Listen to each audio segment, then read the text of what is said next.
Welcome back to Bombastic Nation and Ting and Ting and Ting. I'm Mr. Giant, and I'm back with more vibe for all you see because it's Giant Vibe. Okay, this one is called Simon Bolivar. Reverberations,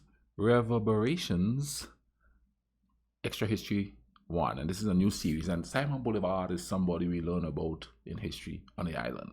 So this is another refresher for our brethren. Another refresher thing, you know what I mean? And I'm kind of excited. To see this one. So I ain't gonna keep all you waiting too long. Let's YouTube and simmer. Shots ring out in the Ohio Valley. A handful of militiamen under the command of a 22-year-old named George Washington have surrounded a tiny force of French colonials. Within 2 years, due to the interwoven alliances and secret treaties, this incident will spiral out into the 7 Years' War. The first truly world war, a war that would be fought on every continent besides Australia. And the dominoes fall.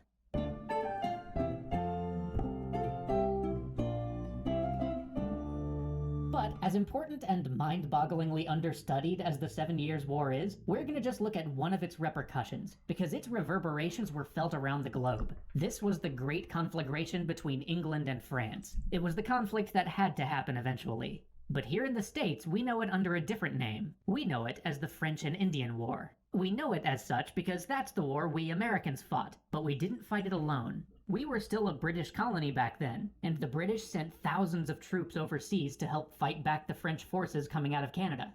By 1763, the war was over and peace had returned, but with peace comes taxes. After all, someone had to pay for all of those troops Britain had sent over. But a number of colonists didn't much like the idea of higher taxes, and they felt that the Boston Harbor really would be much better if it was tea-flavored. So, they rebelled against the British. They were led by a 44-year-old man named George Washington, some relation. Now, those plucky colonists gave a good try of it, but they couldn't really throw off the world's greatest power without some help. So, the world's other great powers, who wanted to give Britain a kick in the pants, mainly the French and the Spanish, said, "Hey, that looks fun, mind if we join?"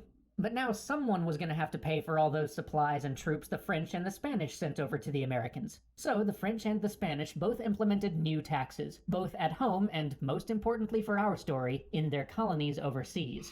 So then the French revolted, and then the Haitians revolted, and then most of Latin America revolted, because they, understandably, didn't feel like paying higher taxes just to, well, help make sure the US didn't have to pay their higher taxes. Because in the end, it all comes down to taxes. So there, now the stage is set. Now we can dive into the life of the man who embodies both the glory and the tragedy of the Latin American revolutions, Simón Bolívar. Simón Bolivar. 1783. We are We in say one Simon, of the great but houses Simón. of Caracas. On the lower floor, there's a celebration happening. All the leading people of the city are there. In the center is a man with eyes like a still lake, talking to the crowd. Upstairs, things are quiet. There's a woman lying in bed, holding a newborn child. The man is Simon's father, the woman is his mother. Soon they'll both be taken by consumption. Don Juan Simon would not remember Vicente his father, Bolivar. and he would think of his mother less often than of the slave who raised him, Hippolyta. Simon inherited mines and plantations and slaves. The Bolivars were one of the first families of Venezuela, and he one of the richest men in South America. But he wasn't a man yet, he was a child, and there was one thing that he didn't have: Spanish birth. In the Spanish colonial system, there were not only all sorts of deplorable hierarchies of race, but even for those deemed racially pure and white, there was a class system, with those born in continental Spain being more favorably looked upon than those born in the colonies. The highest government offices were only open to Spanish-born colonists. But this bane wouldn't strike him yet. Instead, he grew up as an unmanageable and arrogant child. His father had died when he was 3, his mother when he was 9. The care of those in which he was left was sometimes excellent, sometimes negligent, but it didn't matter. He was always more interested in coursing the alleys of Caracas with the children of the streets than he was in studying or guidance. Finally, though, one tutor, while never able to control him, was able to teach Simon, albeit on his own terms. And so, as they rode through the fields or walked the streets of Caracas, this tutor imparted not a traditional education, but his own personal loves: Rousseau, Locke, and Voltaire. Alas, even this was not to last, as Simon's childhood was set to a backdrop of revolts. Venezuela, and indeed the whole Spanish Empire, was in upheaval. Race revolts and independence movements cropped up and were crushed, each time with more brutality, but each time exposing Spain's ever-slipping hold. Simon's tutor was caught up in one of these revolts and sentenced to permanent exile, and so again Simon was alone. Soon he was enrolled in the local military academy by an uncle. He chafed at the discipline, but learned much about the art of making war. Soon, though, he was shipped off again, this time to Spain. But he wanted this adventure. He was excited to see the continent that he'd heard so much about, the place where the ideas he so admired came from. But even on this trip, he got a taste of the declining nature of Spanish power. For when his ship stopped in Mexico City, they were informed that they wouldn't be able to depart right away because of a British blockade. Eventually, though, he did make it to Spain, and then on to Madrid, where he would finally get his first real hot education. in here. And there, too, he met his first great love. Her name was Maria Teresa, and she was from another respectable Moroccan family. But unlike Simon, she had been born in Spain and spent her whole life there. He soon proposed to her, and after working for a year to convince her father, they were married in Madrid. Now blissfully married, he decided it was time to return to Caracas and take his place in the family affairs together with his new wife. So they set off for the new world. For Simon, this was a return home. For Maria, it was an opportunity to see her family seat for the first time. But as they landed in Caracas, she began to feel ill, and then weak.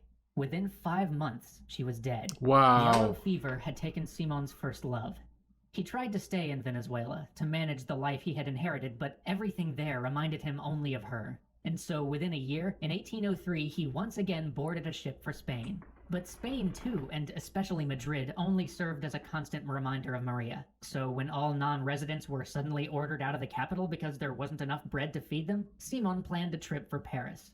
There he saw an empire reinvigorated by revolution. He couldn't help but contrast it with Madrid. Here was a city and a nation modernizing, evolving, growing with new republican ideals. He drank it in. He was enchanted by Paris and the He went to France and got the revolutionary spirit. Second heartbreak, not at the hands of a woman, but of a man, Napoleon.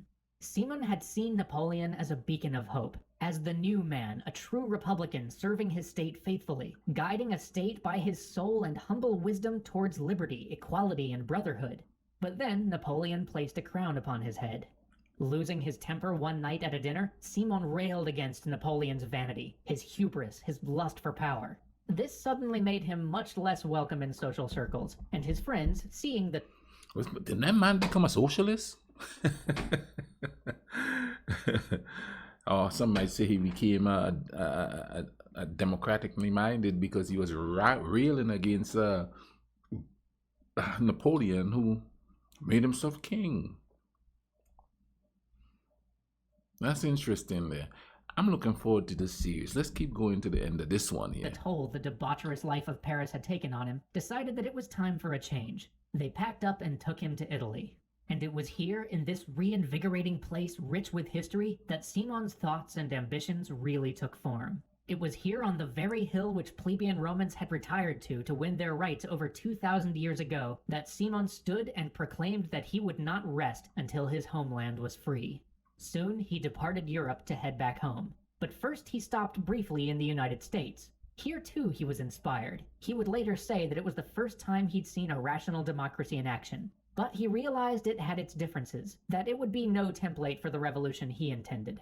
And so, at last, in 1807, at the age of 23, he set foot again in Caracas. Filled with dreams, ambitions, and an ardent desire for liberation and independence for his people, he walked the streets of his long-neglected home and wondered what the future might bring.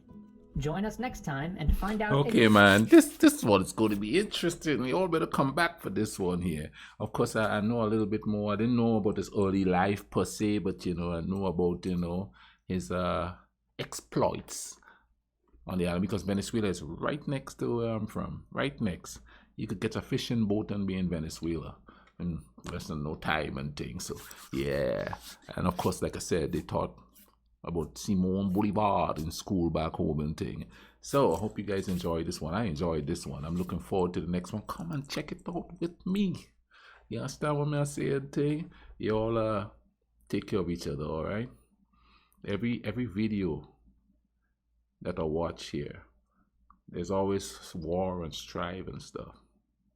Maybe if enough people see this, we want some peace, man. I want some peace. I just want to chill. I want to go to the beach. I want to hang out. I want to meet all kinds of people from all kinds of cultures, from all kinds of races, nationalities, religious persuasions. I just want to chill and hang out with people, man. You know what I mean? And thing, chill and hang out with fellow humans. We don't have to fight because we think differently. We could actually enjoy each other's differences because there is differences. We created it, but there still are some differences.